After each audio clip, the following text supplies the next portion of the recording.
The Celestial Academy floated in the darkness of space like a small moon. It was the most famous school in the entire galaxy. For 300 years, the brightest students from 47 different alien species had studied there. They learned science, combat, diplomacy, and everything else needed to become leaders of their worlds. But in all those 300 years, no human had ever been accepted. Until today. The transport ship docked at Platform 7. The door opened with a soft hiss, and Una stepped out. She was small. Her dark hair was tied back in a simple ponytail, and she carried only one bag over her shoulder. Her face showed no emotion as she looked around at the massive station. Other students stopped to stare. A group of Velkari students towered nearby. They were insect-like creatures, nearly 3 meters tall, with beautiful wings that sparkled in the light. Their compound eyes watched Una with obvious curiosity. "Is that a human?" One of them whispered. "It must be a mistake," another replied. Near the window, a prism-born student turned to look. Her body was made entirely of living crystal, and light bent strangely around her. She had never seen a human in person before. They looked so fragile. Una walked past all of them without a word. She had memorized the map of the academy before arriving. She knew exactly where to go. In his office on the upper level, Instructor Deho watched the security feed with worried eyes. He was one of only 3 human faculty members at the academy. He had worked as a diplomat for 20 years before coming here to teach. He understood politics. He understood how the galaxy viewed his species. Humans were considered the weakest of all intelligent species. They lived short lives. Their bodies were soft and broke easily. They had no natural weapons, no special abilities. Most aliens wondered how humans had even survived long enough to reach space. Deho turned off the screen and sighed. He hoped this girl knew what she was getting into. Una found her room on the 34th floor. The door opened automatically when it scanned her face. Inside, someone was already there. Myre sat on the bed near the window. She was a Velkari, but smaller than most of her kind. Her wings were a soft blue color, and her large eyes seemed kinder than the other Velkari Una had seen. "Oh," Myre stood up quickly. "You must be my new roommate." "I'm Myre." "Una," she replied simply. "I know. Everyone is talking about you." Myre's wings fluttered nervously. "A human at the academy. It's never happened before." "I know." Myre waited for Una to say more, but she didn't. The human girl just walked to her bed and began unpacking her bag. Myre watched her for a moment, confused by her calmness. "Aren't you scared?" Myre finally asked. Una looked up. "Should I be?" "Well, some students here don't like humans. They think your species is too weak to be here. They might try to cause problems for you." "I see." Una nodded slowly. "Thank you for telling me." She went back to unpacking. Myre had never met anyone like this before. Most new students were nervous on their first day. Some even cried. But this human girl acted like she was simply moving into a new apartment, not entering the most competitive school in the galaxy. The next morning, Una attended her first class. The room was large, with seats arranged in a circle. Students from a dozen different species filled the chairs. When Una walked in, all conversation stopped. She found an empty seat and sat down without looking at anyone. The instructor, an elderly Thurai with 4 muscular arms, began the lesson. He talked about the history of the Galactic Union and the wars that had been fought before peace was achieved. Una listened carefully and took notes. After class, she was walking through the corridor when someone blocked her path. Hyunwoo stood in front of her. He was a young Thurai male, tall and powerful, with 4 arms crossed over his broad chest. His skin was a deep gray color, and his eyes burned with challenge. Behind him, several other students gathered to watch. So you're the human? Hyunwoo said. His voice was deep and carried easily through the corridor. Yes, Yuna replied. My father is General Hyunwoo of the Third Fleet. I have trained in combat since I was a child. I have fought enemies that would make your entire species run away in fear. He leaned down toward her. He was nearly twice her height. They say humans are the weakest species in the galaxy. Do you know what I think? Yuna looked up at him with calm eyes. What do you think? I think they are right. He smiled coldly. Prove me wrong, human. Show me one thing you can do better than any other species here. The watching students laughed. A prism-born girl nearby shook her crystal head with amusement. A Volcari student's wings buzzed with excitement at the confrontation. Yuna was quiet for a moment. Then she said, I'm just here to learn. More laughter. Hyunwoo stepped aside with an exaggerated bow. Then go learn, little human. Learn what it means to be surrounded by your betters. Yuna walked past him without another word. She could feel their eyes on her back, their laughter following her down the corridor. She did not react. That night, Mireille found Yuna sitting by their window, looking out at the stars. I heard what happened with Hyunwoo, Mireille said softly. I'm sorry. He's a bully. His father is very important, so he thinks he can do whatever he wants. It's fine, Yuna said. Why didn't you fight back? Or at least say something? Yuna turned to look at her roommate. For the first time, there was a small smile on her face. Fighting isn't always the answer, she said. Besides, I haven't figured out how strong he actually is yet. Marie's compound eyes blinked in surprise. You think you could beat him? He's one of the strongest students in the academy. He's won every combat match he's ever had. I don't think anything yet, Yuna said. I'm still watching. Still learning.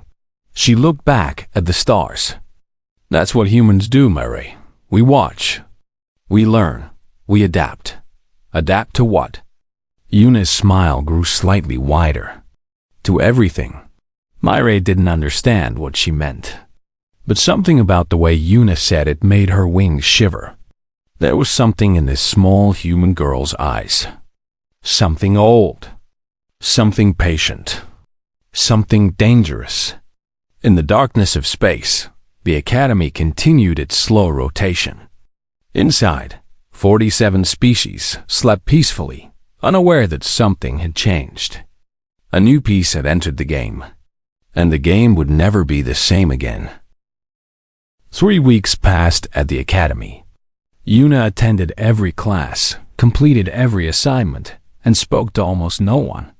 She sat in the back of rooms and watched. She watched how the Valkyrie moved, how the Thurai fought, how the Prismborn thought. She watched everything. The other students forgot about her. She was just the quiet human girl who never caused trouble. Hyunwoo and his friends found other targets to bully. The excitement of her arrival faded into boredom. Then came the combat assessment. Every 3 months, the Academy tested its students in fighting. The computer randomly paired students together for matches. It was supposed to be fair. But when Yuna saw her name on the board, she knew it was not random. Her opponent was Jiwon. Jiwon was a Prismborn, and she was famous. Her crystalline body could bend light around her, making her nearly invisible. Her reflexes were so fast that some said she could see the future.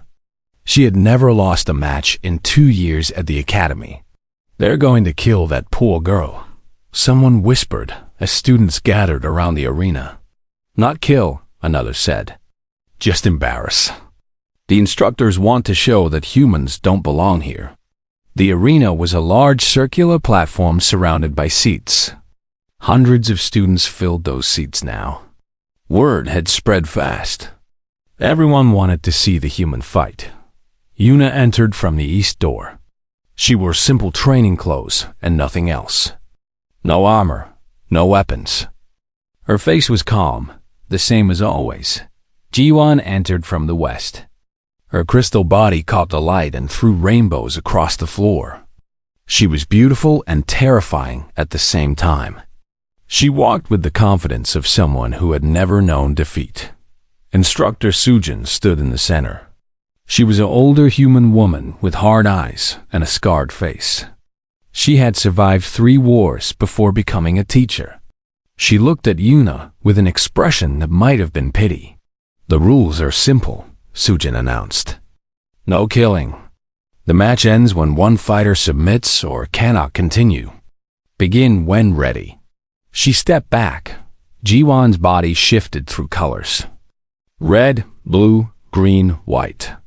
It was a display of power, meant to frighten. "I'll try to make this quick," she said to Yuna. Her voice was not cruel. She almost sounded sorry. "I don't want to hurt you." Yuna said nothing. She simply raised her hands in a basic fighting stance. The match began. G1 moved. To everyone watching, she simply disappeared. One moment she was standing still. The next, she was beside Yuna, her crystal arm swinging toward the human's head. But Yuna was not there. She had stepped to the side, just barely, just enough.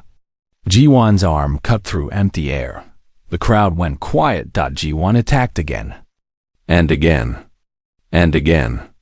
She moved faster than most eyes could follow. Her crystal body bent light around her, making her hard to see. Her strikes came from every direction. Yuna dodged them all. She did not fight back. She simply moved. Her body flowed like water around each attack. Her feet barely seemed to touch the ground. Her eyes never left Jiwon. 1 minute passed. Then 2. Then 3. Jiwon was breathing hard now. Her crystal body was strong, but it used energy to move so fast. She had never needed to fight for this long. She had never faced someone who could avoid her attacks. "How are you doing this?" Jiwon demanded. Yuna did not answer. She kept watching, kept moving, kept learning. On the 35th attack, something changed in Yuna's eyes. She nodded slightly, as if she had found what she was looking for. On the 47th attack, she moved differently.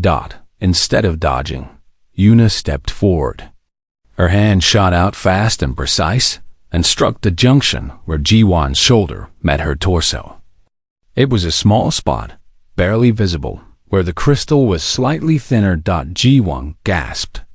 Her right arm went limp, the crystal structure disrupted by the single blow. The arena was completely silent. "How?" Jiwon whispered. "That weak point? Only my own species knows about it. Your refractions create a pattern," Yuna said quietly. "When you move, your crystals bend light in specific ways. After 23 attacks, I understood your rhythm. After 35, I found the flaw." She offered her hand to help Jiwon up. "Good match." Jiwon stared at her for a long moment. Then, slowly, she took Yuna's hand with her working arm and stood. "What are you?" Jiwon asked. "I'm a student," Yuna replied. "Just like you." The arena exploded with noise. But it was not cheering. It was confused murmuring, frightened whispers, and angry shouts. This was not supposed to happen. A human was not supposed to beat a Prismborn. It went against everything they believed about the galaxy. Later that evening, Instructor Deho found Yuna on the observation deck. She stood alone, watching the stars through the great window. "That was quite a performance," he said carefully. "I didn't perform," Yuna replied without turning around. "I simply fought." "You didn't just fight.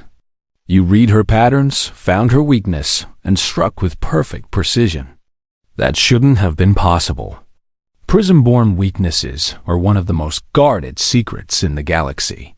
No secret is perfect. Everything has a pattern. Everything has a flaw." Now Yuna turned to look at him.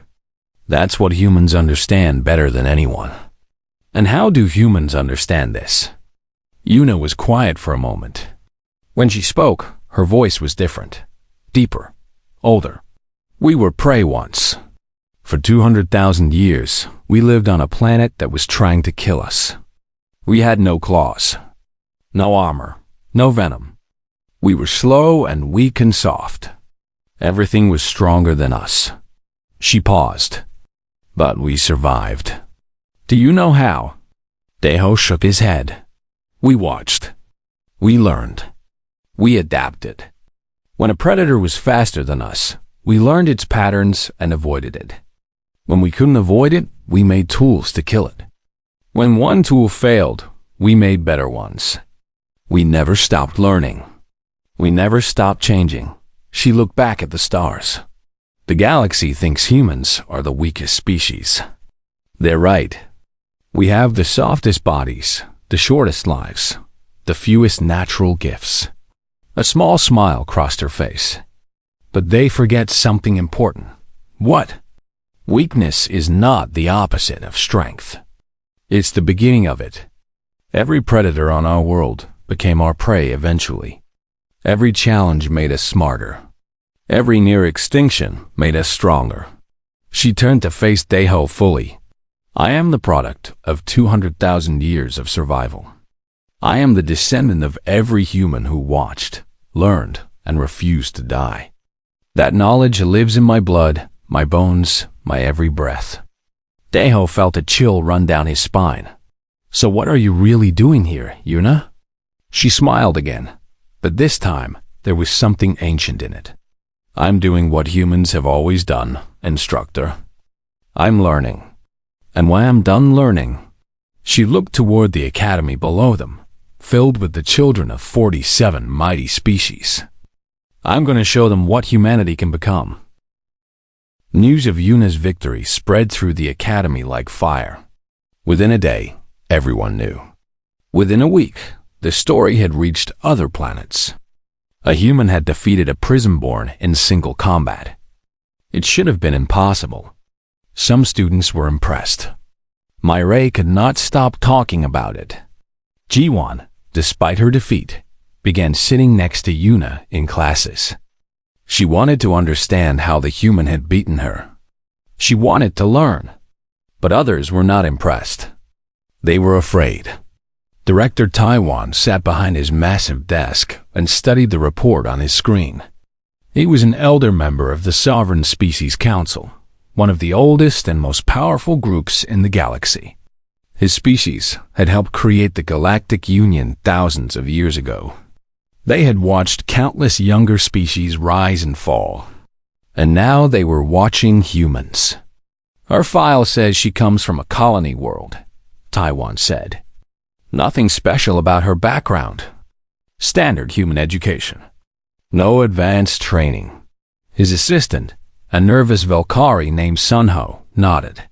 That's what the records show, Director. Then explain to me how a standard human defeated one of our best prism-born students. Sunho had no answer. Taiwan closed the file and stood. He walked to his window and looked out at the academy below. Thousands of students moved through the corridors. The future leaders of the galaxy. Bring her to me, he said. 1 hour later, Yuna sat across from Director Taiwan. Her posture was perfect. Her face showed nothing. You've caused quite a disturbance, Taiwan said. I only participated in the combat assessment, Director. As required. You did more than participate. You humiliated one of our finest students. I want a match. That is not humiliation. Taiwan leaned forward. His eyes were old and cold. I have lived for 900 years, child. I have seen species rise from nothing and crumble into dust. I know when something is wrong. He paused. And something is wrong with you. Director? Humans have been part of the galactic community for only 80 years. In that time, your species has grown from 1 world to 47.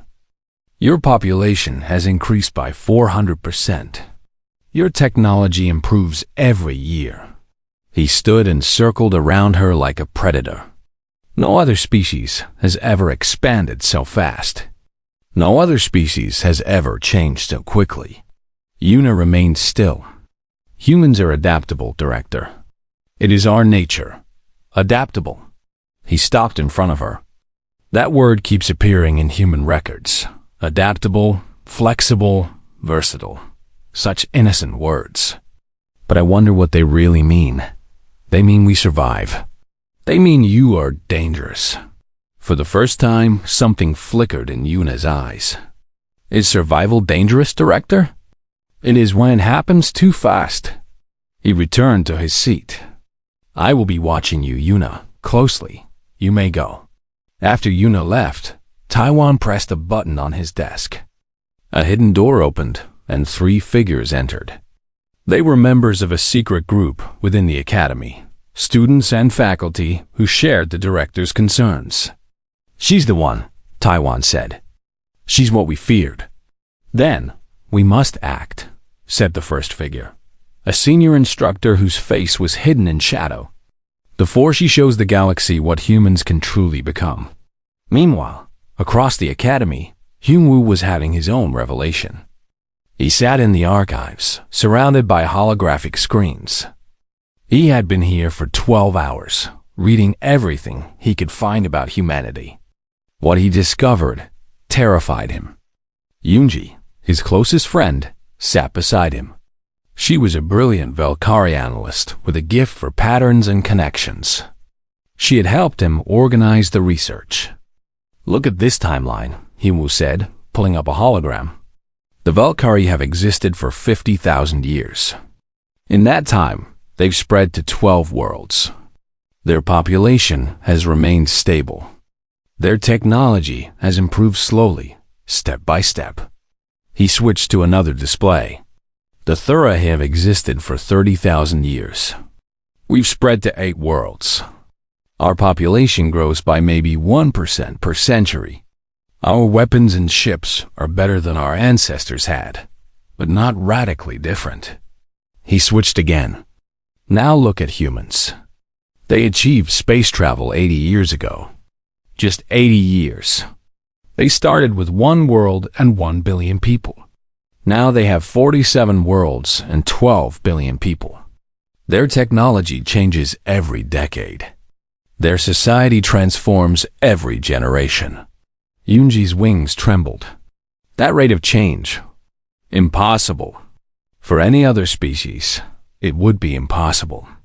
Hyunwoo closed the displays. But humans don't follow the same rules we do. They don't plateau.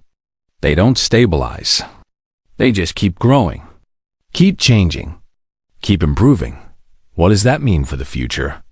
Hyunwoo was quiet for a long moment. When he spoke, his voice was heavy. It means that in another 100 years, maybe 200, humans will be the dominant species in the galaxy. Not because they conquered anyone, but because they out-evolved everyone. Yoonji processed this information. Her analytical mind ran the calculations. And now they've sent one of their best to the academy, she said slowly. To learn from us. To study us. To understand our weaknesses. Yes. Then Yuna isn't just a student. No, Hyunwoo stood up. His forearms clenched into fists. She's a weapon. And we need to figure out what to do about it. What Hyunwoo didn't know was that others had already made that decision. In the dark corridors of the academy, the conspiracy met in secret. They represented 6 different species, all united by one fear: humanity's rise. They had watched Yuna's victory. They had read the same reports Hyunwoo had found, and they had decided that the threat must be eliminated. The trial of worlds is in 2 weeks, said the hidden instructor. We can use it. The safety protocols. Another member began. Can be disabled. I have the access codes. And if she dies, the humans will demand answers. The instructor smiled coldly. Accidents happen in the trial. It's a dangerous test. No one will be blamed. And if she doesn't die, then we make sure she fails so badly that no human will ever be admitted to the academy again. The conspiracy finalized their plans.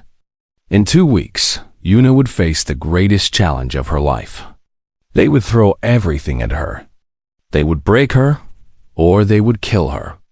They were certain of their success. After all, she was just a human. They had no idea what that truly meant. In her room, Yuna looked out at the stars. She could feel something changing in the academy. Whispers in the corridors. Glances that followed her. The weight of attention, both friendly and hostile. Mireille had noticed it too.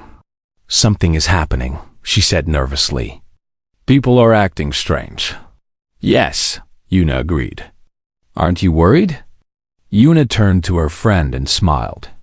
It was a gentle smile, but there was steel beneath it. Humans have a saying, Mireille. What doesn't kill us makes us stronger. I've survived challenges before. Whatever is coming, she looked back at the stars. I'll adapt. She always did. That was what humans did.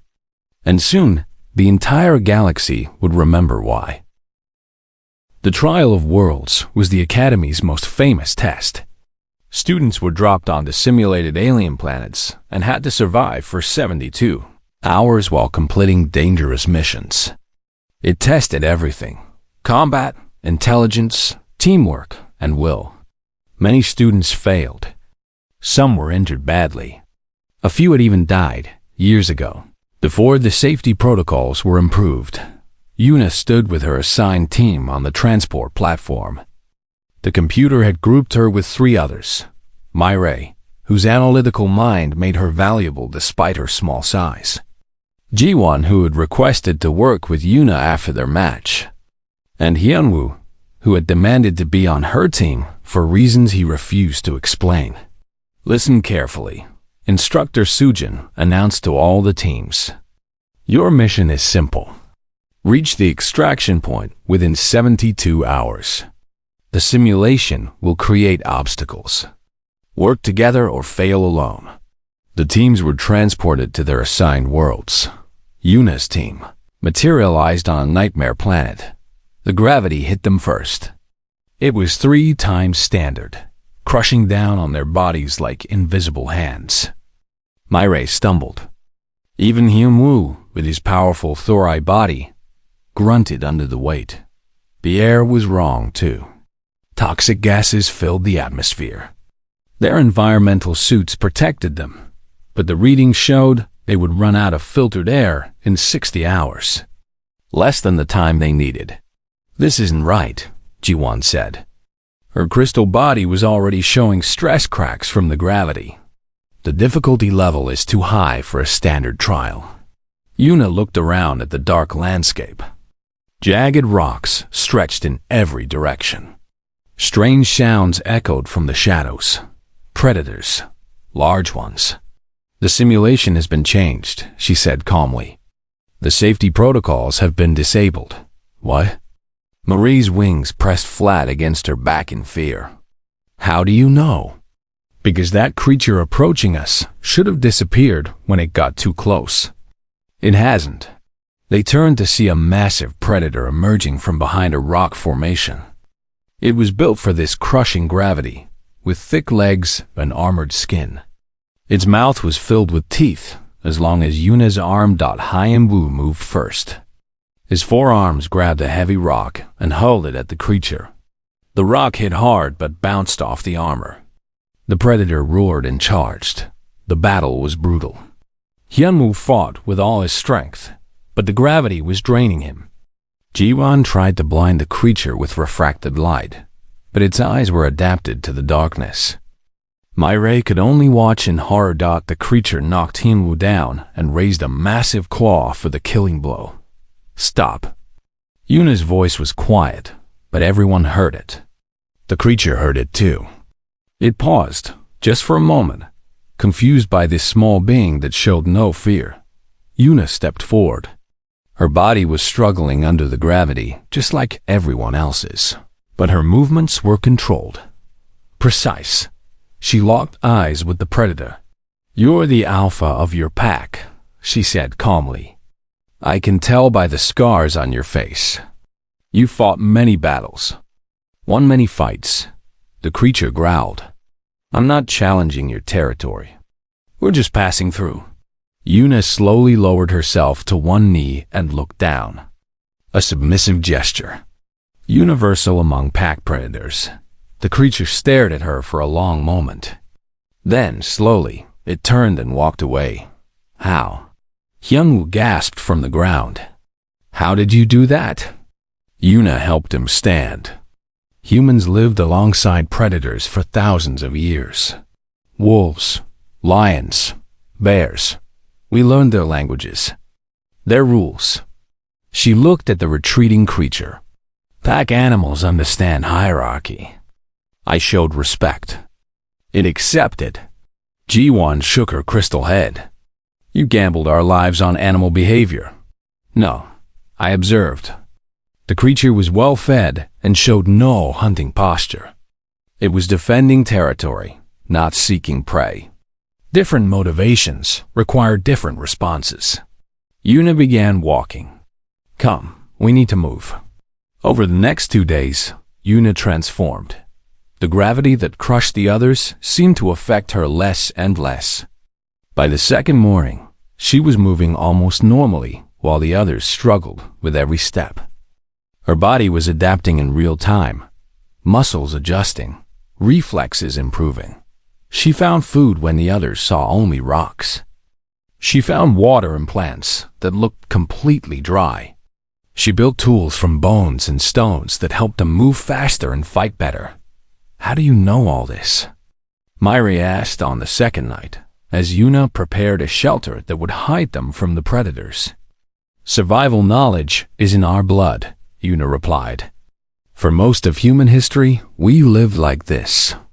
No technology, no protection, just our minds and our hands. She smiled slightly. My ancestors survived ice ages, droughts, and predators that made these creatures look small. That memory lives in every human. Hyunwoo watched her work. The hatred he had felt before was changing into something else. Respect, maybe, or fear. He wasn't sure. I researched your species, he said suddenly. Humans change faster than any other species in the galaxy. You don't plateau like we do. You just keep evolving. Yes. Why? What makes you different? Yuna paused in her work.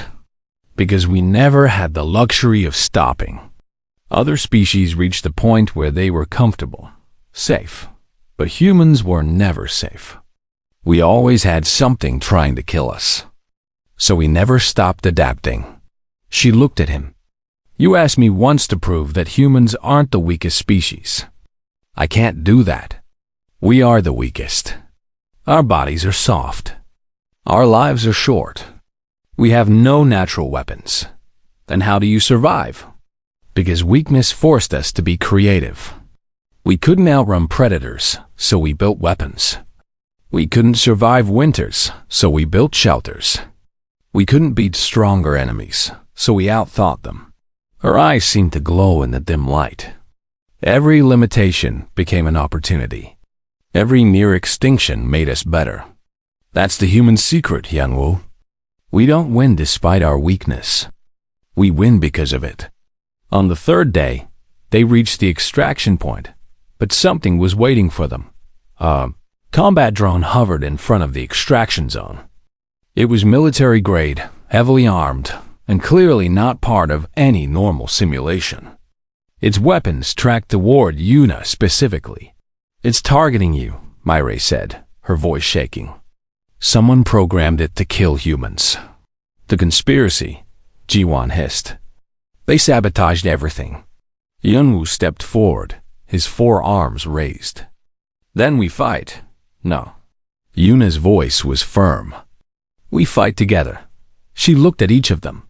Jaewon, you're like refraction combined its sensors, but only for a few seconds at a time. Myri, your compound eyes can see its movement patterns. Call them out. Hyunwoo, you're our strength, but don't try to destroy it directly. Your job is to distract it. Keep it focused on you. And you? Hyunwoo demanded. I'll find the pattern. I'll find the weakness. That's what I do. The battle began. G1 flashed blinding light. Myri shouted warnings about the drone's attacks. Hyunwoo absorbed terrible punishment, his body breaking under the assault but never stopping. And Yuna watched, learned, adapted.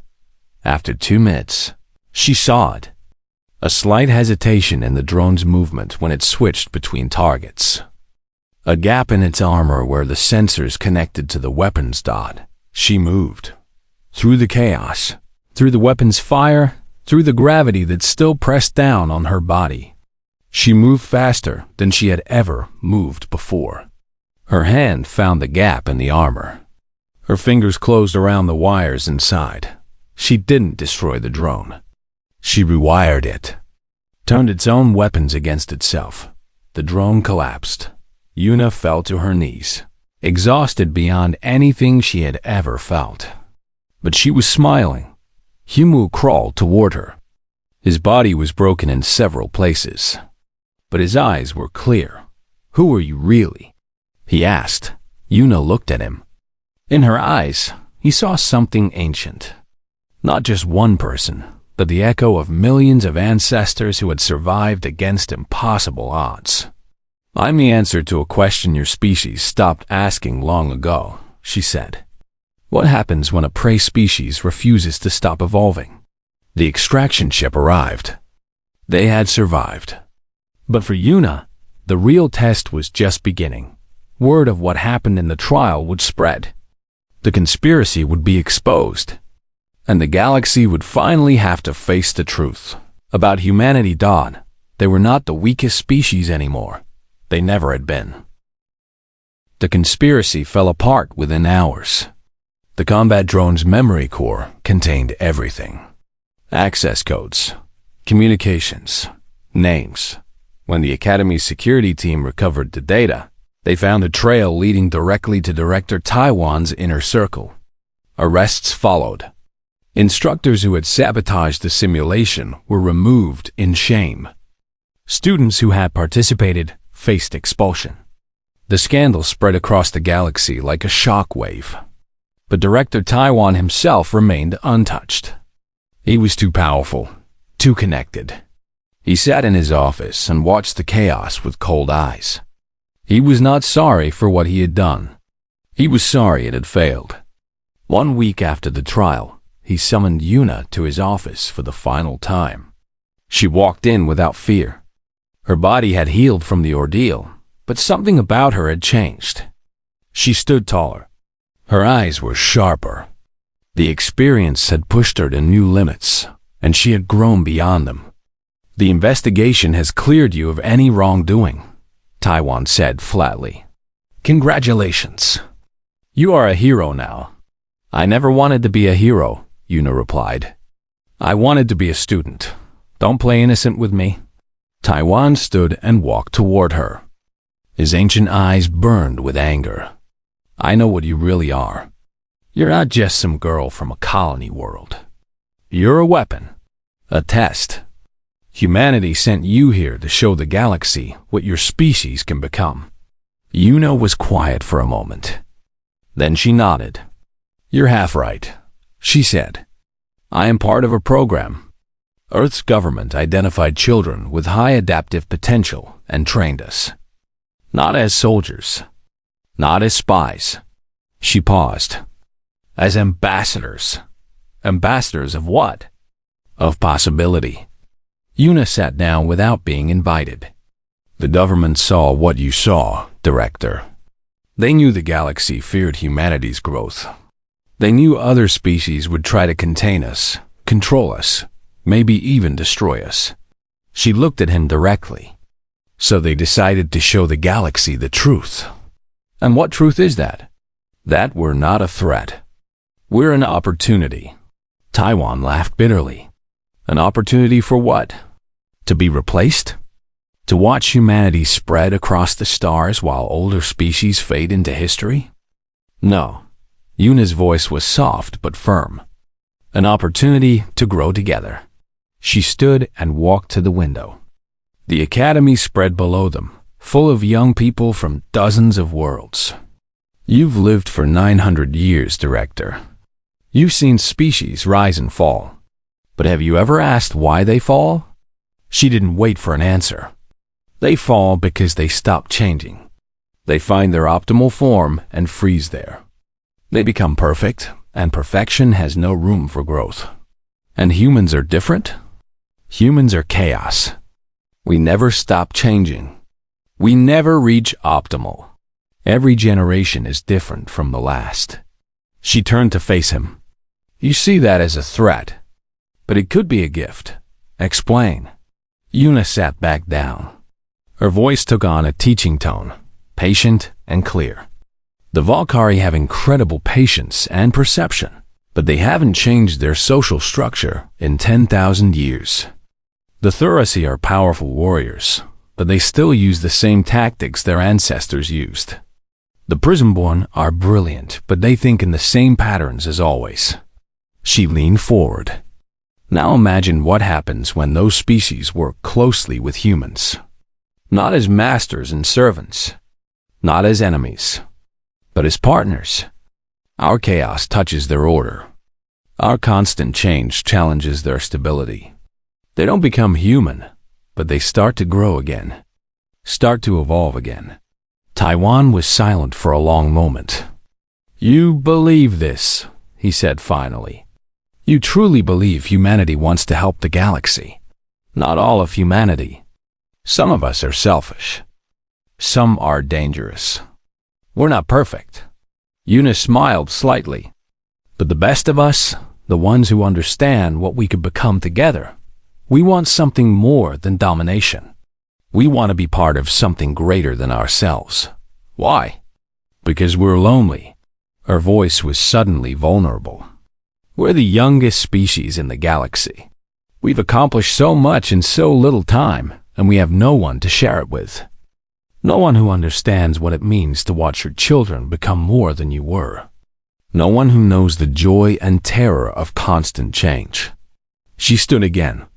That's why I'm here, Director. Not to threaten the Academy. Not to steal its secrets. I'm here because humanity needs teachers. We need friends. We need partners who will help us become better while we help them become new.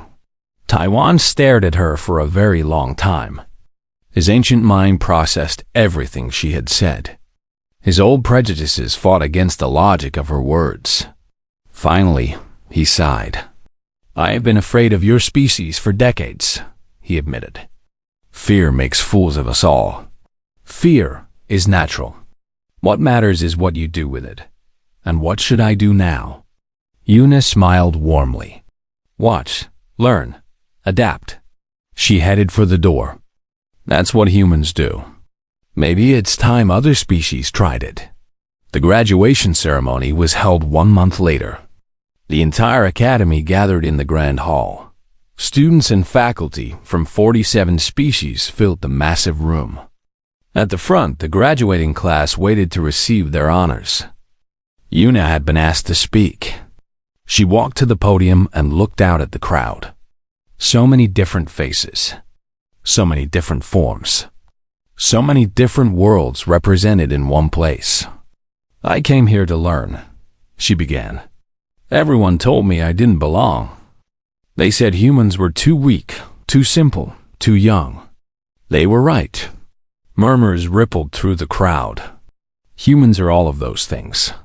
We are the galaxy's youngest species. Our bodies are fragile. Our lives are short. By every measure, we should be the least impressive beings in this room. She paused. But I learned something important during my time here.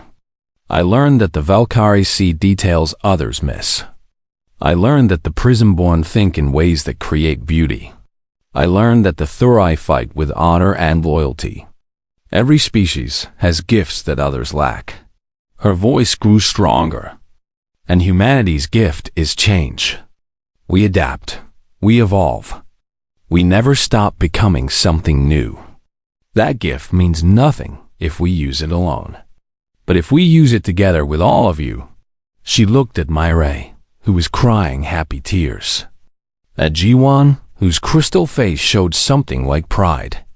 At Hyungwoo, who nodded once with respect. If we work together, then every species can start growing again. Not by becoming human, but by finding new ways to become more of themselves. She smiled at the crowd.